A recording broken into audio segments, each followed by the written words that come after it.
For centuries, we've looked at the incredible structures of ancient Egypt and asked one simple question. How did they do it? How did they carve massive granite blocks with such laser-like precision, creating smooth curves and perfect angles that even modern builders would find challenging? For decades, the best guess was copper chisels and brute force.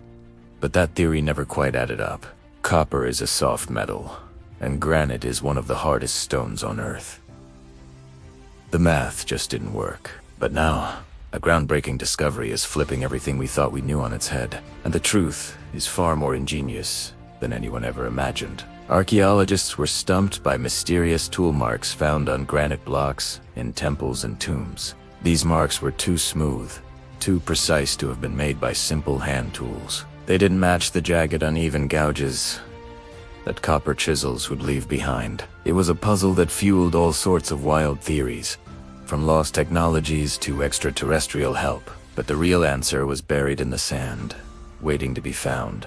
Recently, an excavation uncovered an ancient workshop site, and what they found there was a gift. Hidden in the layers of history were traces of a sophisticated technique, one that felt surprisingly modern. The evidence pointed not to a magical new tool, but to a brilliant new method.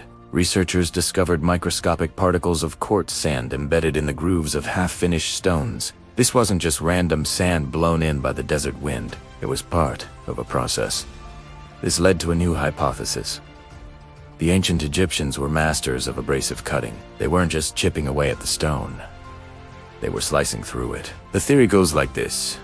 They would use a simple copper saw, which acted as a blade guide. But the real cutting was done by something much harder: quartz sand, by continuously pouring a slurry of water and sand into the groove. The back and forth motion of the saw would drag the sharp, hard quartz particles across the granite, slowly and precisely grinding it away. To test this, a team of experimental archaeologists and engineers decided to put the theory into practice. They recreated the setup using only materials and tools available to the ancient Egyptians. A copper saw, some rope, water, and a whole lot of sand. The results were absolutely stunning. They were able to slice through a solid block of granite with surprising speed and incredible accuracy. The cuts were smooth, even, and matched the mysterious tool marks from the ancient sites perfectly. They even replicated the complex curved cuts seen inside sarcophagi and on colossal statues. The experiment was a resounding success. It proved that the Egyptians didn't need futuristic technology or alien intervention. What they had was a profound understanding of physics and material science. They knew that quartz, which is abundant in the desert, is harder than the feldspar and mica found in granite. They harnessed this simple principle and scaled it up to an industrial level.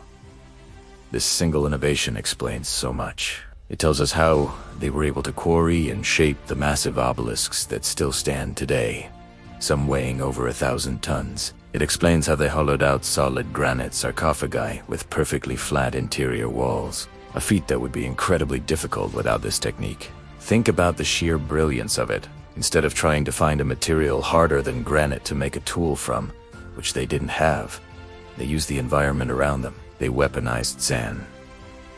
This method wasn't just effective, it was also incredibly efficient and stable. It allowed for a level of control and precision that was simply thought impossible for a Bronze Age civilization.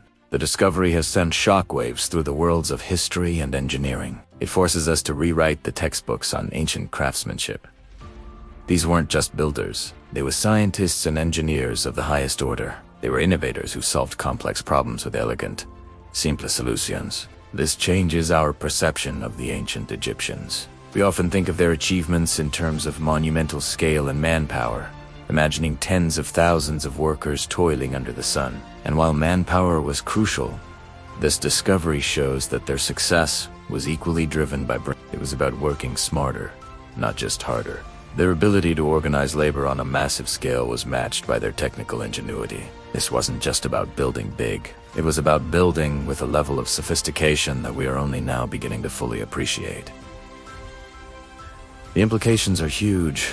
It means that the skills and knowledge of the ancient world were far more advanced than we've given them credit for. They were masters of observation, experimentation, and application. They looked at the natural world, understood its properties, and then bent those properties to their will. This mastery of abrasive cutting is just one example. What other secrets are still buried beneath the sands, waiting to challenge our assumptions? Every new find like this reminds us that history is not a closed book. It's a living, breathing story that is constantly being updated. So, the next time you see a picture of the pyramids or the temples of Karnak, don't just see massive stones. See the minds that figured out how to cut them. See the patience, the planning, and the sheer human brilliance that made it all possible. The great mystery of Egyptian stone cutting was unsolved by finding a lost superweapon or a hidden alien artifact. It was solved by understanding the quiet genius of a people who knew the secrets of the stone. The most shocking thing wasn't what they used, but how they thought. The real surprise is realizing that we are still learning from masters who lived thousands of years ago. Their legacy isn't just in the monuments they left behind, but in the enduring power of human ingenuity. Thanks for watching.